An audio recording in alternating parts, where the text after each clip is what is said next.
Michael Stewart, born May 26, 1949. He served in Vietnam in the Army.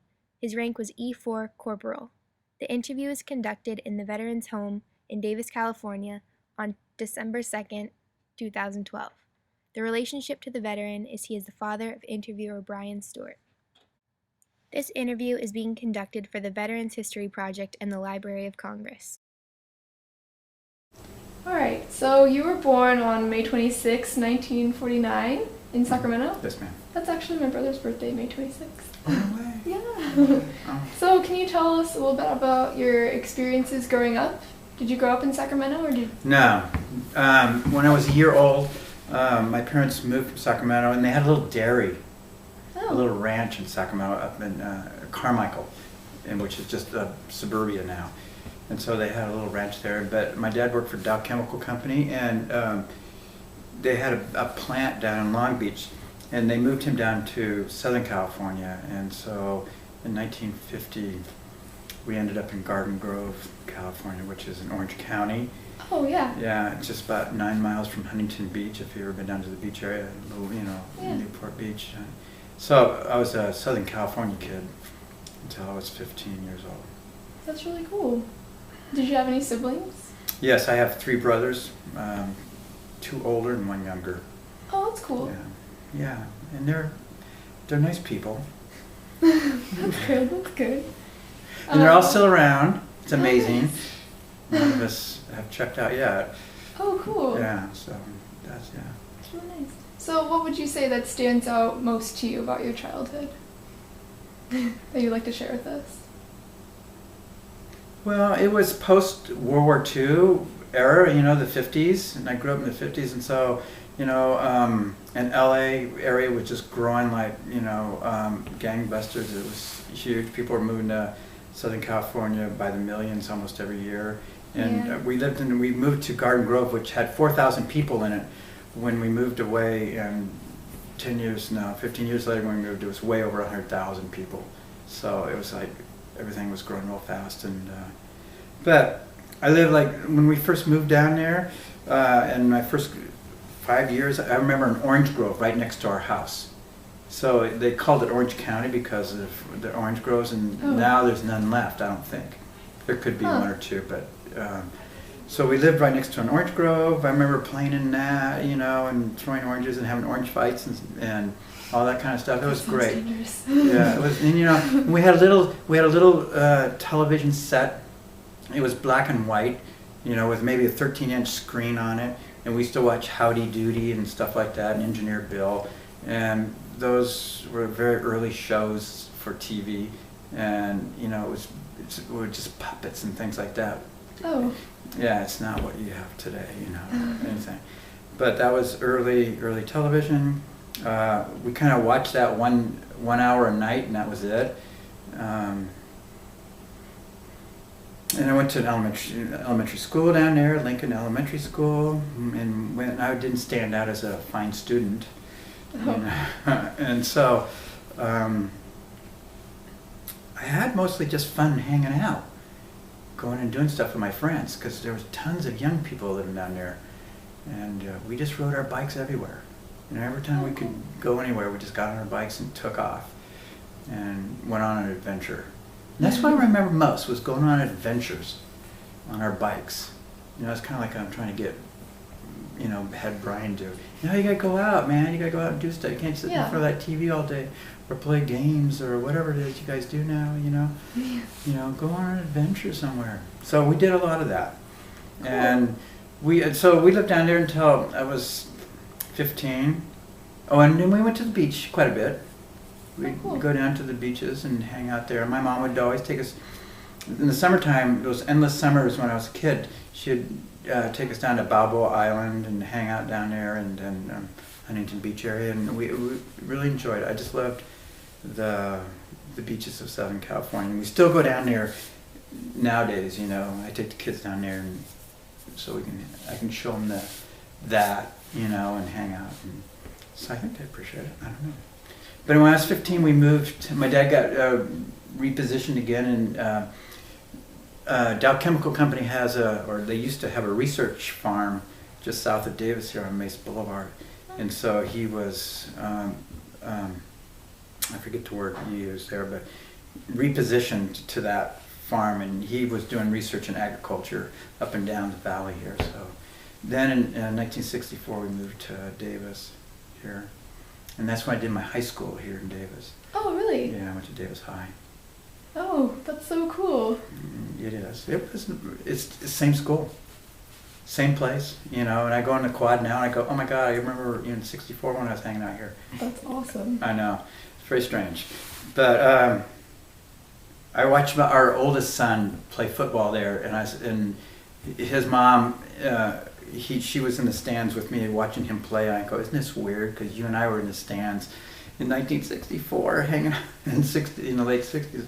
Because I remember, and it was the same football field, same stands and everything. So it was kind of, yeah. So went through high school. Didn't stand out very in high school. I just wanted to get done with it. It was a very strange period here. Davis was a little ag town when we moved here. I mean, a really small ag town with just agricultural school and engineering school with Davis, and I think there was 11,000 people in Davis at that time, maybe 6,000 at the university. Oh wow! And everybody wore, the girls all wore bobby socks and loafers, and everybody rode bikes. And I came from Southern California towards the beaches where no one did any of those things. They all wore cool clothes, and everybody drove cars, and that's how you got around. So it was very strange coming here, but it only lasted for about a year and a half, and I thought we were thrown back into Hicksville, USA, when we moved here, and I went, oh my God, what's this? And then in 1966, this new whole wave thing moved in from the Bay Area with, sort of the hip movement, the hippie movement, that kind of movement, and it all just sort of descended upon Davis in the summer of '66. It's like everybody started being cool, drugs showed up, marijuana showed up, everything showed up, people were dropping acid and all that stuff. It seemed like that would just change this town completely, and then it became this different place, and it's always been different since that time. It was, just sort of like transformed overnight to this big time school, Anyhow, so I was in high school at that time, and it was just very strange and weird. And also, the big thing going on at that point was we were fighting this war in Vietnam, and we all became anti-war people, pretty much in Davis.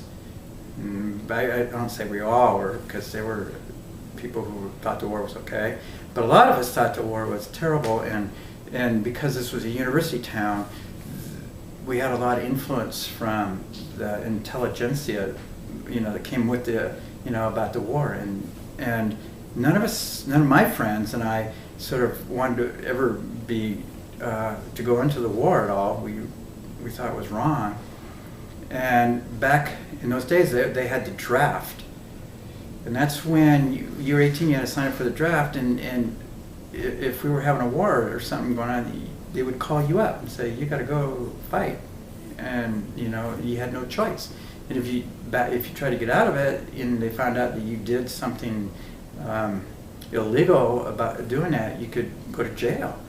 So we had to worry about that, and none of us wanted to go in. We all were trying to figure out how to stay out of the draft and stay out of that war. And it took a lot of our friends, the draft did. And it's kind of weird. A lot of people I just said that a lot of people didn't, but there were people who wanted to go fight, and so, they were happy to go and do it. But most of us weren't, and I'm just kind of rambling now. That's fine. We're trying to figure out ways of staying out. Yeah. Back then, like you either could. I remember, some of us thought, well, we could maim ourselves somehow, like shoot ourselves in the foot, or cut off a finger, or do something, because no one really wanted to go. I mean, and we'd do something weird like that to stay out, or you could go and start seeing a psychiatrist and say that you were gay, and that would keep you out. You know, we're trying, and so there were all these things that we're trying to do to figure out, well, we don't want to go, and if you weren't, oh, and the other thing that kept you out was that you could go to school. If you went to school, you could get a student deferment for as long as you were in school. So a lot of people did that, which bought them a couple of years, and then after that was over, then you were up for the draft again. So they watched you pretty closely. They knew when you were done with school. If you didn't tell them that you're, So, am I filling in enough here or too much? Oh yeah. No, this is great. This is amazing. All right. Yes. So, I mean, I don't want to expose myself too much here, because I don't know why. Because maybe it just would not be good. But anyhow, I got drafted. Yeah. I dropped out of school, and I got drafted in 1969. And So how old were you? Were you like 20? 19. 19. I was 19 years old. And I mean, I was only able to stay out for, I was going to Sac City. That's where I was going to go, and I was going to transfer to a university. A lot of people did that, route, in school back then, because there weren't, a lot of kids didn't go to school. Anyhow, let me see. So I got drafted, and I want to make sure I get this right. How did you feel about getting drafted? Well, What kind of emotions were you feeling? I just thought my life was over. I just thought, oh my God, it's worse than almost dying, and I might die.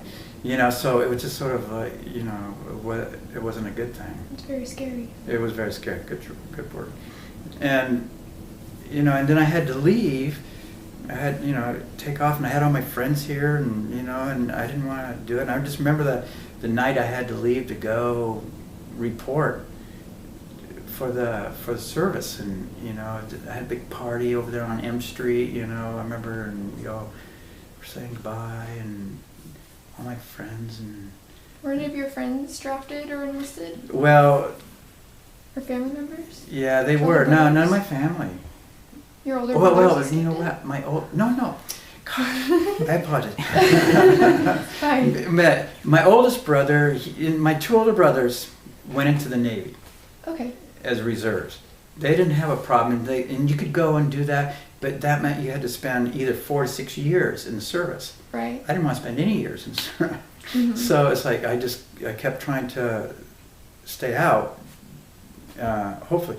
But yeah, they both were in the service. Okay. In the Navy. So, but then I think my parents took me down to the Oakland Army. No, it's not the Oakland Draft something. And I wish I could remember the name, and I will someday, but other than right now. That's okay. Anyhow, so you had to report to Oakland.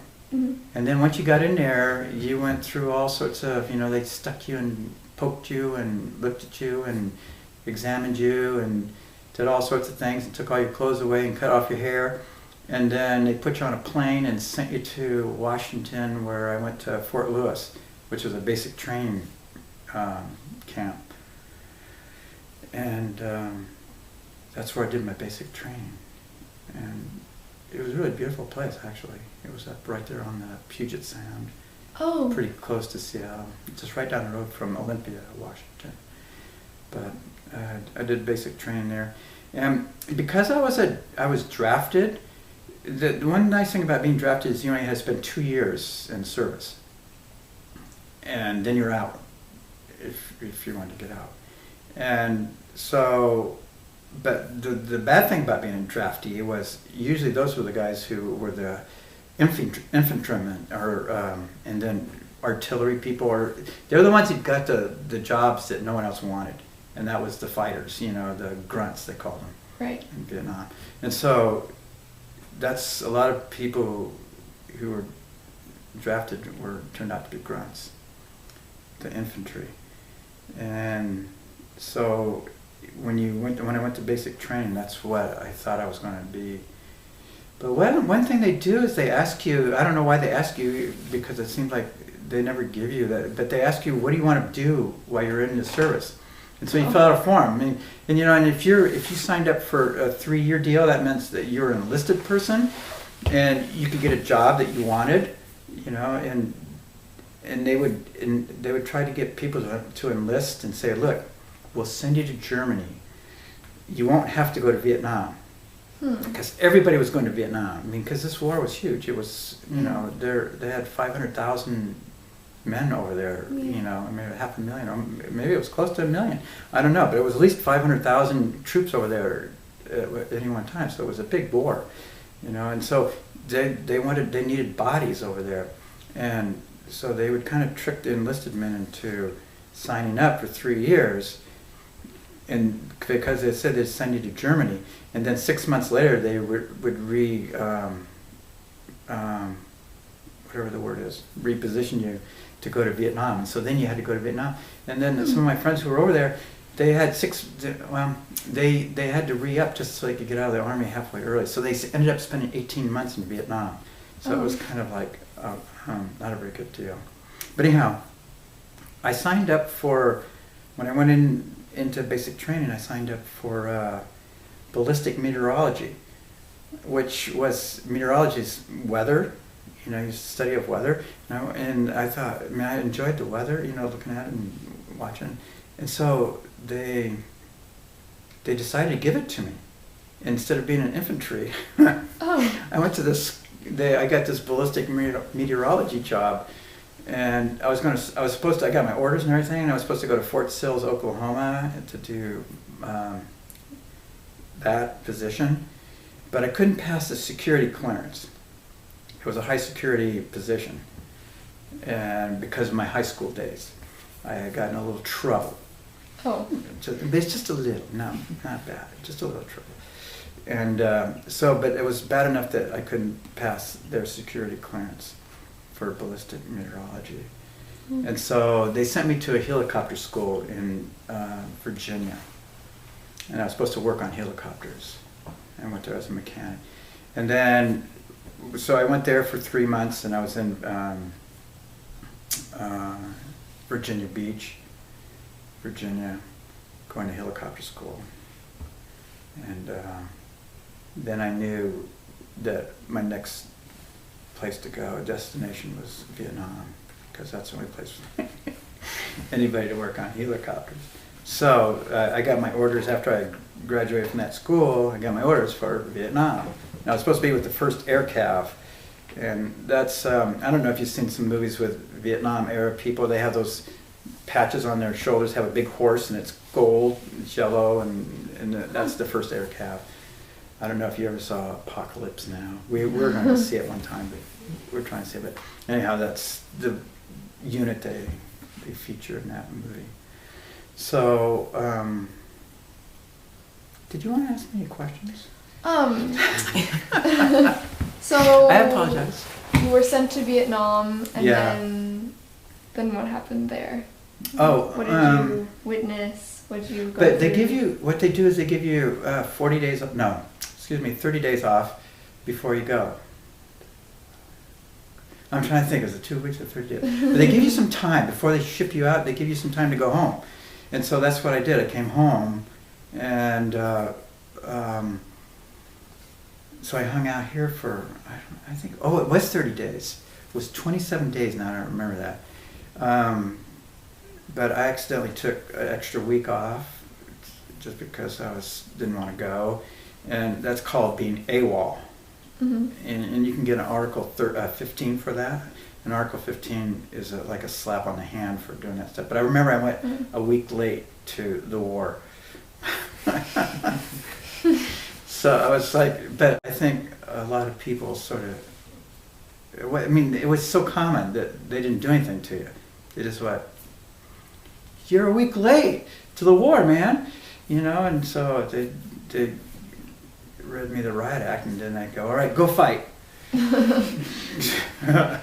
So then I got shipped.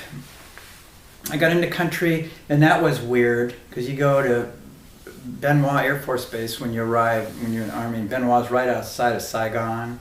It was just very close to Saigon, and it's it was this huge military complex, big old thing, and there was thousands upon thousands of people there, you know. And so you went there, and the first air cav had a camp there that teach you, and you had to go spend a week there to learn what you're going to do when you come into country, you know, where you're going to go and how you're going to act and prepare you a little bit for the war, you know. And so I was there for a week, and then I found out I was going to go over to, had to report to this fire support base on the Cambodian border.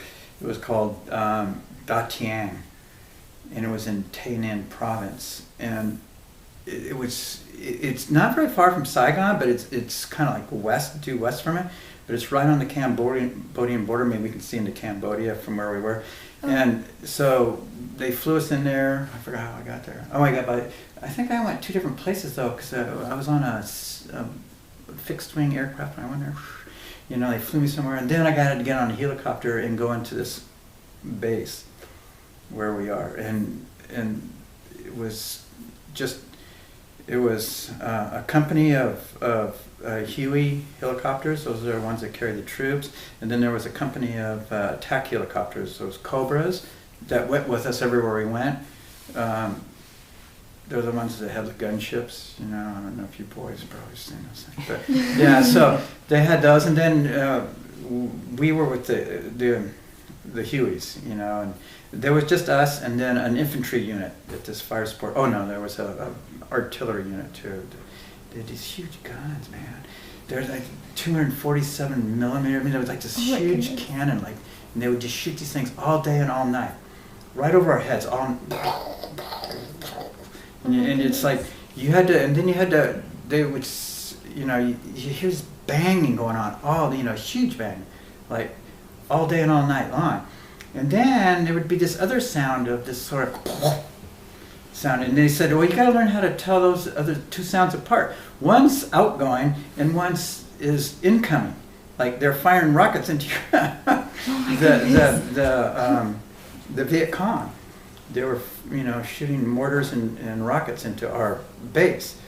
So it's like you had to learn how to know the difference between outgoing and incoming stuff.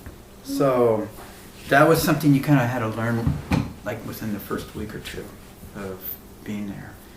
And so I went there as a helicopter mechanic. I worked on helicopters for about 2 weeks.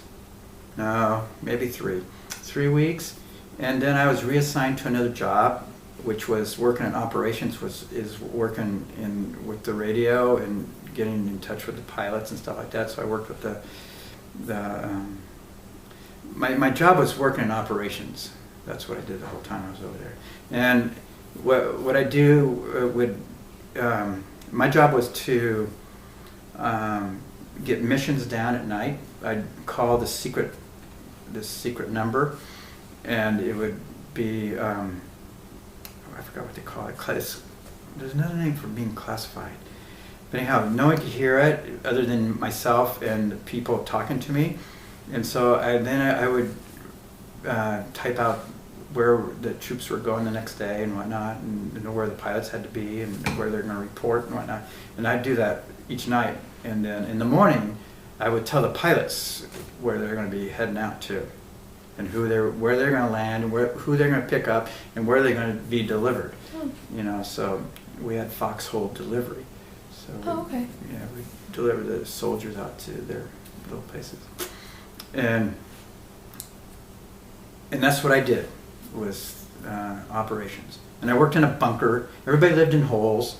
You know, there were all sorts of buildings all over our base, but no one lived in the buildings because there was continually rocket fire and mortar fire into it, because they didn't like our helicopters, and so they were trying to blow them up wherever they could.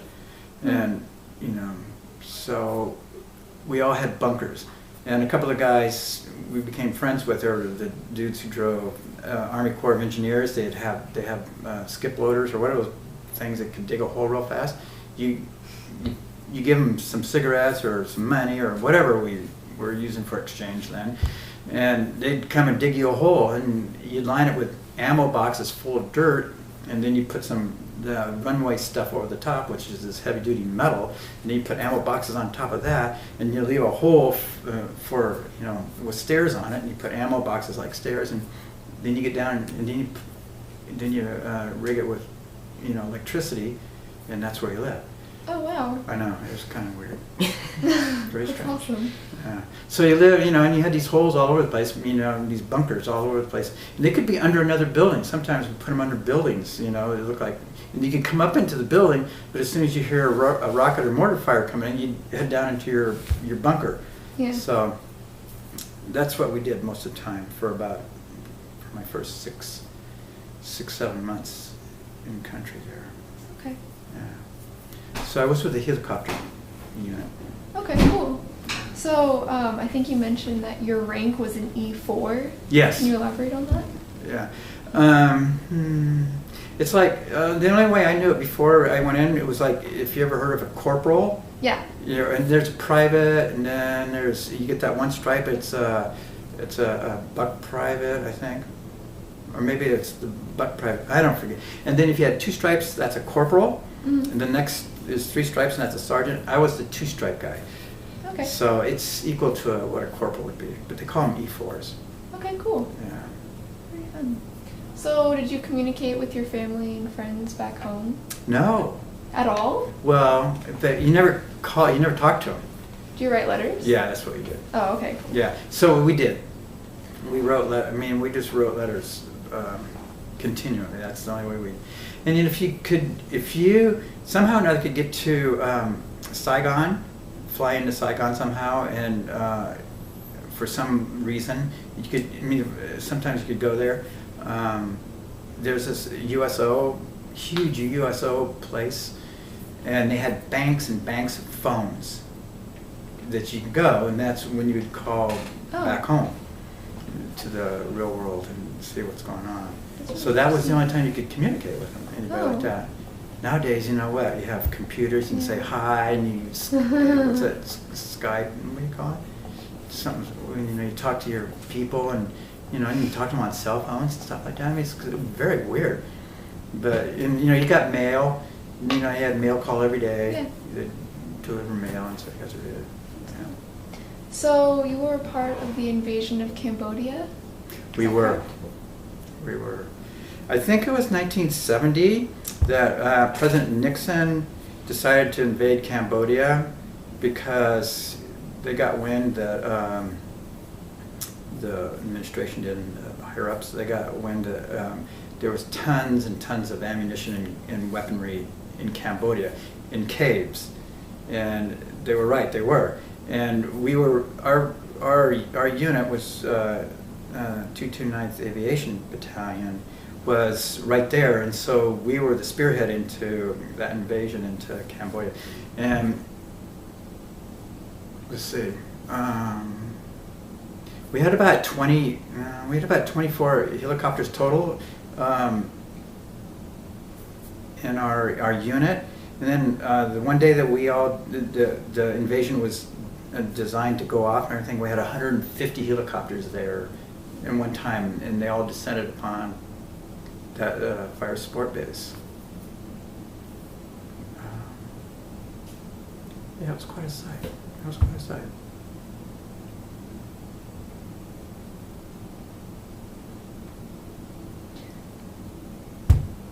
So how did you feel about all that? About what you saw? Well, I don't know. I don't know why I'm getting emotional about it. It's kind of weird.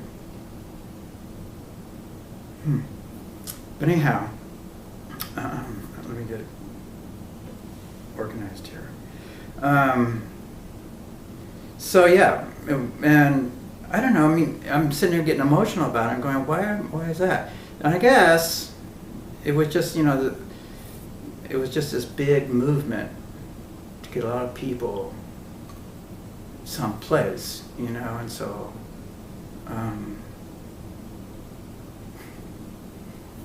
I'm sitting here picking my words really carefully.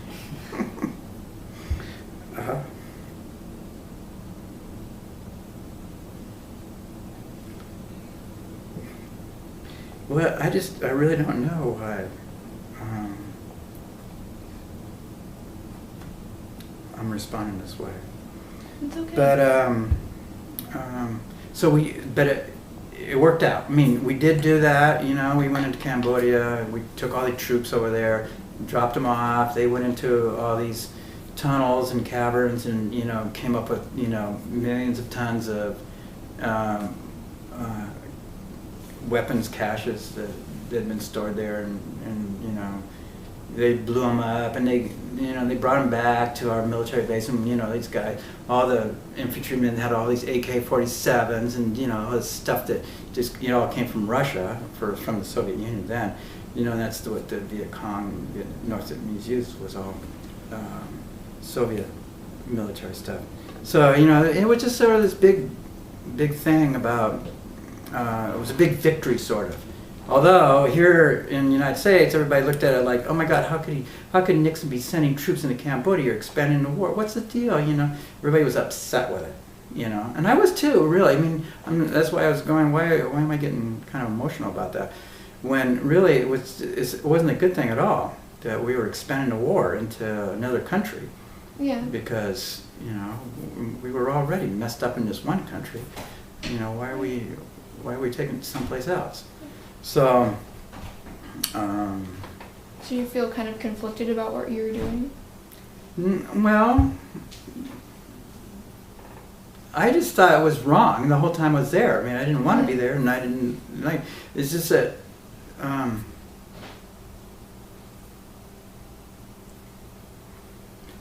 don't know. Gee, I don't think I should talk about it because I'll probably just get really emotional. I don't want to do that. I guess maybe I just knew that, you know, I was raised, this is probably where it comes from, I was raised with a mom who kind of thought the military was the bee's knees because she was a Navy brat. All the men in her family were Naval graduates, Naval Academy graduates. And so, you know, she always hammered away at us when we were kids about how great military was. And, you know, in the 60s, I just went, no, I don't want to do this. And I took a different tack than what she, but I think some of what she yacked about so much was still inside me, you know, like, yeah, this military operation is a great operation, da-da-da, you know, so you're right, maybe I was conflicted about it a little bit. And so that's why I probably reacted in an emotional thing about it. But I really didn't think we should be there at all. I mean, I just couldn't wait to get out of there for the most part because I couldn't stand the military. It's, you know, when someone's telling you what to do all the time. And sometimes the people who are telling you what to do weren't the most intelligent people in the world. Oh, yeah. They're just kind of like, look, I'm a sergeant or whatever, or I'm a lieutenant, and this is my orders, and this is my orders for you, and you're going to do it. And I was, yeah, no. So it's just not my style, and I just didn't like it. You know, so, go ahead. Was that like daily life for you? Was like orders from people? Oh yeah, yeah. And that's, you know, it's an order, and you have to do unless you want to get busted, and that means some sort of punishment. You know, so that was hard to take. I mean, I just didn't like it. Some people don't mind it, you know. It's part of their life, and but I didn't like it very much at all. So I really just wanted to get out. You know, I couldn't wait until that was going to happen. And so most guys over there, when they're getting short, they start putting X's on each day of the calendar, of course, you know, and then they call it short time in it when you have less than 30 days. And I remember just... You did that too? Oh, yeah. Yeah. Well, you were awarded the Vietnam Service Medal? Yes, and if you were in Vietnam, you got that medal. I didn't do anything heroic or anything like that, but if you went over to that theater and were there during the war, I think everybody came back with that medal. Oh, okay. I mean, it's kind of cool. Yeah. It meant you were in a war zone. Yeah. Yeah. Can you elaborate more on like daily life in Vietnam for you? Most of my job was, like I said, it was in operations, doing calls and orders from the higher ups to tell pilots what they were going to do and where they're going to go and whatnot. And I worked at night, so I slept during the day in my bunker. So I would get off work at, I think it was 7 or 8 in the morning, something like that. We had to work 12-hour shifts. Oh. That's what I know, it's long, but there's nothing else to do. So you just work all the time, you know, and you're off 12 hours, on 12 hours.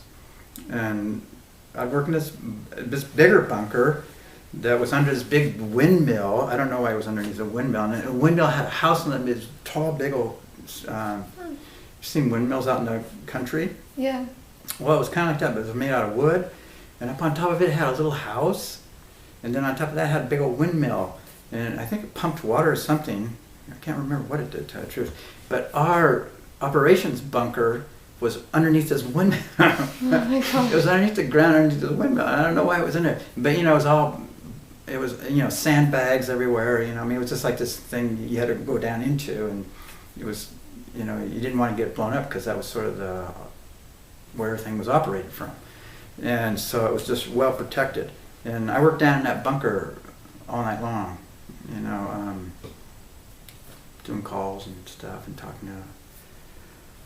So you're working all the time. Did you do anything, like, did you have breaks or like do anything recreational? Well, like if there was a basketball court or something. No. I don't know. You know, I started running when I was in basic training, and that's another whole story. But that was to tell. But I became a runner, and so when I went to Vietnam, I was running, and there was a big road. There was a road that went around the inside. They call it the Green Line. The Green Line was where all the bunkers were that confined the base. And I'd run on there, and some guy told me, he says, "You're gonna get your ass shot off someday out there running." It's just, yeah, whatever, you know. And so, but I remember doing that, you know, and I would run the road around the perimeter. Oh. Yeah, and it was all right. I didn't get my ass shot. So was your base ever attacked while you were there? Yeah. Do you want to tell us about that? It was continually under attack with mortars and rockets. They had, I forgot what the rockets were called, something 22s and mortars. In almost every night and morning, no, not every night and morning, but it seemed like, you know, once a week, they would be in the first one, especially when I first got there, it was like incoming would come in, you know, quite a bit. And you just learned how to know that it was incoming and find some place to hide. I mean, you had to hit, like, as long as you got lower than the blast, you probably wouldn't get hurt too much unless it was a direct hit, and then you'd be dead. But you know, you just learn how to do that. You know, listen for it and understand what that sound is, and you hit some sort of protected area when you could. But I remember one night the Viet Cong, for some reason, I think it was the North Vietnamese regulars, though, not the Viet Cong. They were trying to get into our base. We had heard that they were coming. They were coming down through Cambodia, you know, and our base was in the way. And wow, they're gonna. And I think they were coming down into South Vietnam, down in the southern part of it, and down to the Mekong Delta, I think. And they stopped by our base. Oh my. They didn't just stop by. They just decided, well, if they're going to go by, may as well, you know, cause some problems, you know. And so they did. And it was just like this. And then our base was kind of like the size of this street, you know. And I just remember that night, a whole bunch of we sent up our attack, the Cobras. The Cobras went up, and some other planes came in from Saigon area, and there was this war going on the outside of the perimeter. Just, you know, they were sitting there firing, and all this is happening like right there, you know, this huge war. And I'm sitting there with our helmets on, and we're just, you know, watching this whole thing going on. And we're taking pictures of it. And we were listening to like our radios or something, and just listening to, you know, the music of the 60s, you know, some stoner music, you know. And it was just, you know, everybody was just, it was just the weirdest thing. I think everybody was probably stoned too, you know. Couldn't believe this was happening. Oh, wow. I know. And it was just like about 6, 8, 10 planes just circling on it, and firing away, you know, and helicopters and miniguns and everything and rockets.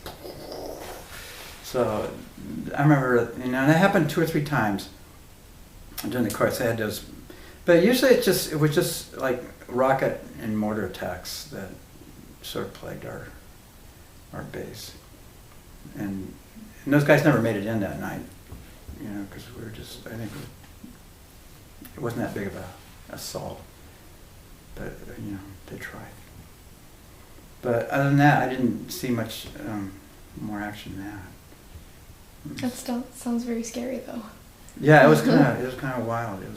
But we used to have to spend, like, we'd have to go out and be on and they call it the burn line, and also the green line. I don't know why they call them both, but they did. So you'd have to go out there, and bunkers were like every 25, 30 yards apart.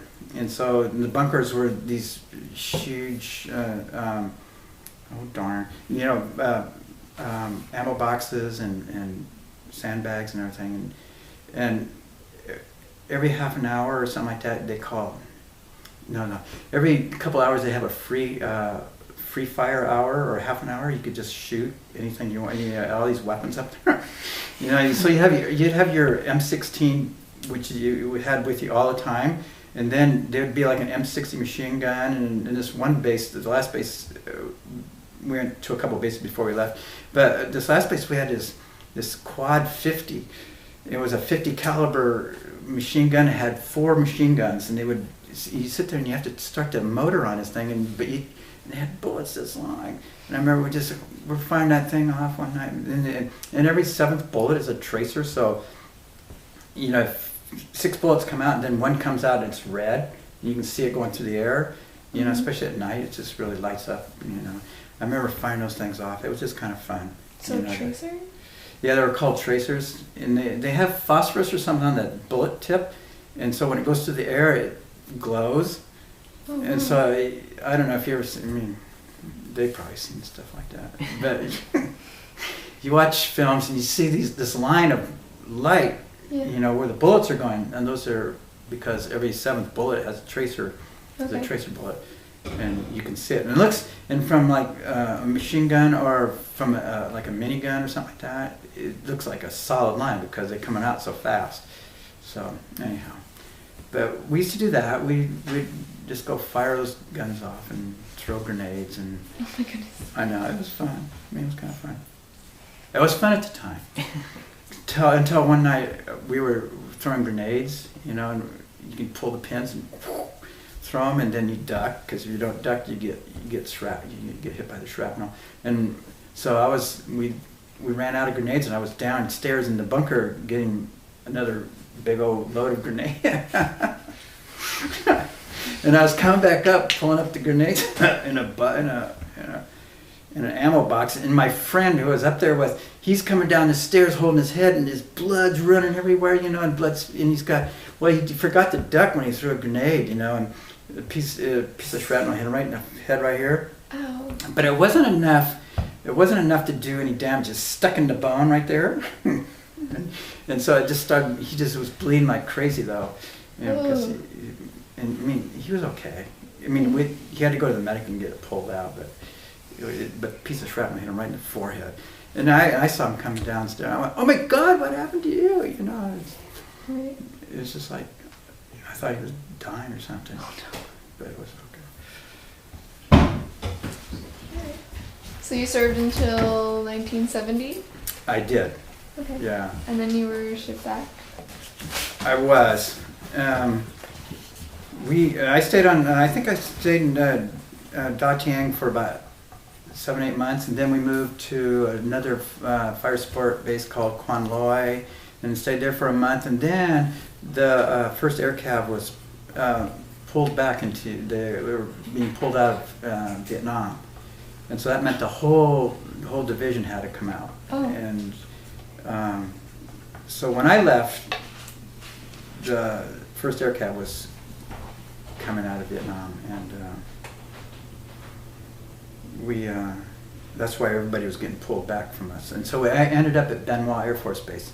They also called it Bearcat. I'm not sure why they call it Bearcat, but it was, the part we were in was run by Thai guys, people from Thailand, you know, soldiers, Yeah. because they were our allies. And we stayed there for about 3 weeks or 4 weeks, and it was kind of different. You know, it was like, you didn't have to worry about any military stuff there at all because it was so huge.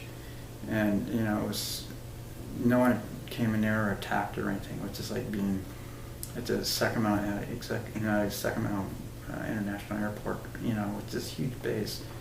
And so it was kind of, then after that, which is sort of like, I just want to go home. You know, and I was just hanging out and, you know, just Xing off days. So you finally returned home. And Yes, yes, I came home safely. And your friends and family, like, All welcomed you excited? home. Yeah, your family was. But, you know, this is the thing that Brian was talking about a little bit, you know, I mean, asking me a little bit about earlier on. It said, you know, you didn't return home to a hero's welcome at all for Vietnam. Not like they're trying to, you know, people returning from Iraq and Afghanistan. I mean, everybody, you know, the president, everybody's all excited, and they should be, you know. I would, you know, that these people are out fighting for our country, and they get this sort of hero's welcome, you know, now. But back then, it was just sort of like it was almost a shame thing. You were in Vietnam, you know. Yeah, I had to go. Sorry, you know, and that's what you did. It was just so weird because so many Americans were against that war, you know, and especially young people. I mean, and it was all about the draft. It was all, you know, the '60s were crazy, you know, with you know, that war, and it was, and no one knew why we're there. You know, it was communism, and yeah, and what about communism? You know, something about the domino theory. You know, if one country fell to communism, then other countries were going to fall, and we had to stop that, and that was our duty, and so that's why we're. But when you came home from that that war, no one was. You kind of hid it, you know, and you didn't want to talk about it with anybody. And I really didn't want to talk about it until, you know, maybe 10 years ago or something like that. It's just sort of like, you just don't talk about it. Well, do you still keep in contact with any of the people you met during the war? Not one. Not at all? Not at all. Oh my goodness. Not one. Although I did see when, back in the early 80s, and I met this guy. I lived up in Yuba City, and there was a guy I was in Vietnam with, in the same company and everything, and he lived up there. And I looked him up, and we met and talked, I don't know, 2 or 3 times, and that was it. And then I never saw him again. How come you didn't keep in contact with anyone else? I don't know, because no one, it was just sort of something you didn't do. Huh. Isn't that weird? Because, Interesting. I mean, all my buddies over there, well, they weren't all, I was going to say they were all draftees, and you sort of just kind of, it was sort of something like you just wanted to, so yeah, I had to go through that bad period. It's like being in prison, maybe. You don't contact your fellow prisoners, you know, and say, hey man, how's it going? Unless you're going to keep on with the prisoner kind of activity, but, but, you know, you didn't, I don't know. You know, and I came home first, and then some of my friends came home later, and they wrote to me and let me know they're coming home, and I went and met them at the airport and everything, and then we all came into Travis Air Force Base. That's where you come in, and when you came home from Vietnam. And so I remember going and meeting them, and we'd go to San Francisco and party for the night or something, you know, and hang out, and then that was the last I ever saw them. Oh. And so yeah, it's kind of weird. I've sort of been thinking like, maybe I should go, you know, on the internet and type in my company that I was with and see what pops up. Maybe some people are looking for me. Are you like involved in any veterans organizations or anything? No? Nope. Bit again, no. And see, I bet, I don't know if it's true or not. You get the veterans of foreign wars, and I see them in parades, and those old guys waving, from a truck or something. I don't think I wonder how many of those. I always think this. I wonder how many of those guys are Vietnam era. I mean, I'm thinking not many of them are. For some reason, the Vietnam era is just sort of like, you just don't talk about it. People aren't proud of it for some reason. Huh. Yeah. And that's just me. And people I knew. I'm sure there's people who might be proud about being there. Gotcha. I don't want to put off anybody. So, what can you tell us about the war that's affected you the most today? So ask me one more time that question. I apologize. Can you tell us how the war has affected you today?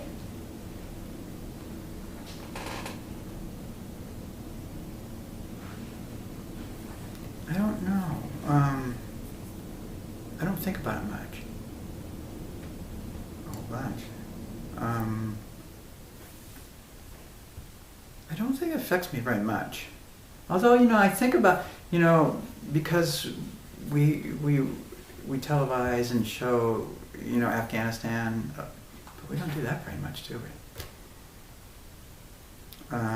I hear about those people coming back from Afghanistan and Iraq, and I think, about my experience there. And, I momentarily think about it, maybe relive some stuff, or if I see a movie, with it, I go, oh yeah. But I don't think it affects me very, I should probably explore that a little bit. Maybe I'm not giving you a very straight answer. But I just don't think it does. But I do think about it. What do you look back on the most? When I think about that, Yeah. that time, the wildness of it, it was wild. I think the war we do now, everybody has to be in their best behavior. There's, no one drinks in Arab countries. They might, but it's all hidden, sort of. And they definitely don't do drugs in those. And I could be wrong on that one too, because I don't pay attention to a whole bunch. But Vietnam was crazy. It was crazy stuff. It was stoners, it was, drunkards, it was people who didn't want to be there, people who were, they were trying to get everybody and anybody into that war. And the draft, you picked anybody off the street who wasn't doing something, and you were 18, you didn't have something you were doing that kept you out, you were drafted. So you had all men from all different kinds of walks of life. You didn't have, sort of a homogeneous group of people who were all, let's go fight. Most of the people were over there going, what am I doing here? Yeah. and drugs were readily available. Drugs were readily available. And so was alcohol. People, and that was the U.S. government sending the alcohol over. It was huge amounts. You wouldn't believe the pallets of beer that were sitting out there in the middle of nowhere, just sitting there. Budweiser, that had maybe 1,000 cans of beer on this pallet, maybe more, I don't know. But, it was pallet after pallet of this stuff. And they just shipped alcohol like crazy. And I don't know why they did that, because I don't think they do it in the wars in Iraq and Afghanistan. They don't do. No. So that was available. Any drug you wanted was available, especially marijuana, everybody, most people were stoners over there. You had all people from all walks of life. You had a huge group of minority people over there, African Americans, because, inner city kids, they get out, what school they're going to. They didn't have much, going on for themselves. They definitely, a lot of them weren't going to college. They were drafted. So it was crazy. It just, it was a wild spectacle. Are there any life lessons about it that you'd like to share with us?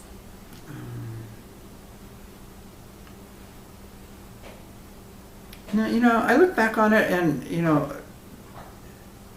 I guess I'm, you know, proud to have been there, you know. In a way, you know, and not that I think that we should have gone over there and killed all those people, because what'd we do it for? I mean, a lot of people lost their lives. Mhm. And I have to look at that, you know, you go, well, military's, you know, you got a lot of pride and that stuff, and that could be kind of false, you know, and so I have to check that out, you know, I go, why am I proud? You know, and I have to look at that and so maybe you should think about what was really going on over there before you get all that pride stuff going on, you know. I don't know. It's sort of like it was an experience that you went through, and you can. Gee, it's hard to come up with anything positive. I mean, it's sort of like you go, yeah, I went and did that, and it was sort of like not a good thing, you know, not a pleasant thing to go through. Yeah. But you made it, and so I guess I feel good about that a little bit. Yeah, probably made it. Yeah, I know. It's like, Yeah.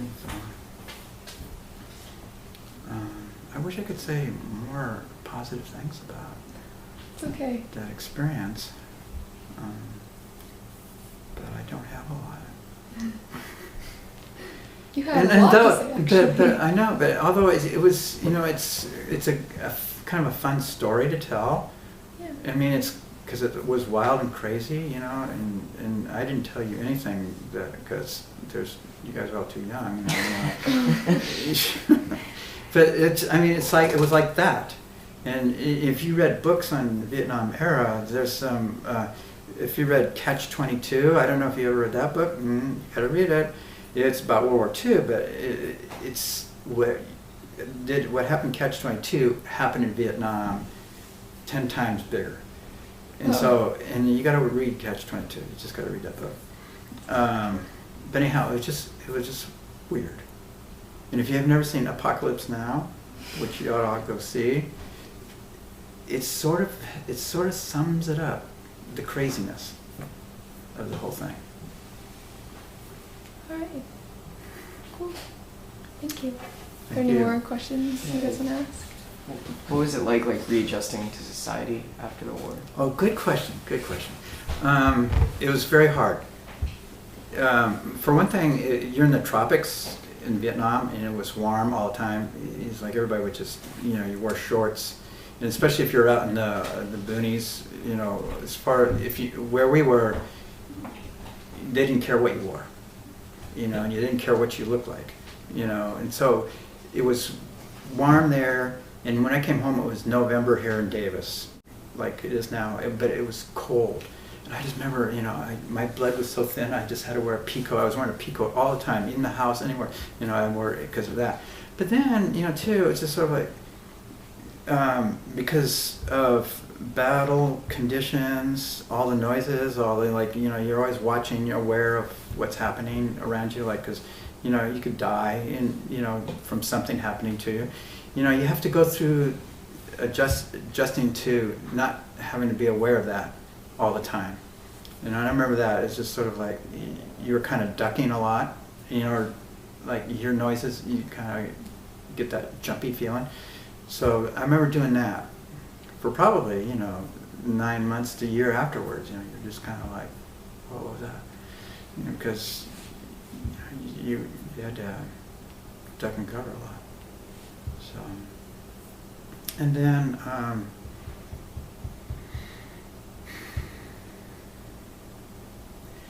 it was civilized here. I mean, when you come back, you have to come back to civilization, and there it wasn't civil. Like I said, it was just sort of wild and crazy.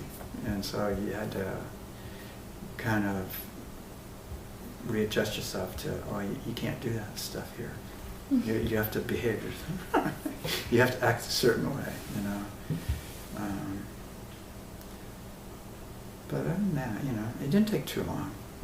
It seemed like, you know, and what was really the weird, it was a question you asked too, it's like, you know, you didn't talk about it. You just couldn't say anything. You didn't go and say to somebody like you, well, I was in Vietnam. Where have you been for a while? I've been, you didn't tell anybody that. So you just sort of hid that. So there was that to deal with, and that was just, that was kind of strange. All right. Thank you so much. Yeah, thank You're welcome. you. Thank you very Thank much. you. Yeah.